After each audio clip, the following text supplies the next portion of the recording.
কাকা আসসালামু আলাইকুম। ওয়ালাইকুম আসসালাম। কাকা এই যে আপনার বাড়ির পাশেই আমরা কোর্ট বানাইতেছি। খেলার জন্য কোর্ট বানাইছো? ভালো তো, খেলাধুলা ভালো, খেলবা, সমস্যা নাই। হ কাকা খেলতাছি, আর রাত্রেও খেলবো বুঝছেন, লাইট লাগে। হ্যাঁ হ্যাঁ, রাত্রে দিনে সব সময় খেলবা, সময় নষ্ট করবা না, ঠিক আছে? দেখছোস কাকা কত ভালো।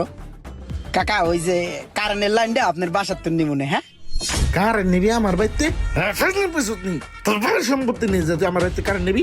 হ্যাঁ, কারণ কি মগের মূল্য নাকি? কয়টা বিলায় মাস শেষে হিসাব আছে? না হলে এক করে দিবা, যাও। এবার হাত কাকায় মারে। কি খেলো নিতে আইছে? বেড়া কারেন্টের ব্যবস্থা তো হইলো না, তাহলে রাত্রে খেলবো কেমনে? কতবার তুই তো চাইলাম কিন্তু কেউ দেয় না। এখন আর কি করার, অন্যায়ের আশ্রয় নিতে হইবে। চাইছিলাম অন্যায় করবো না, অন্যায়ের আশ্রয় নিতেই হইবে, খেলতে তো হইবে। এই যে কারা বানাইছি ওই 440 লাইনে ঝুলাই দিমু তলি কার নাই পড়বে। এই যে বানাইছি কারা, খালি বাজাই দিমু তলি কার নাই পড়বে। চল বেড়া।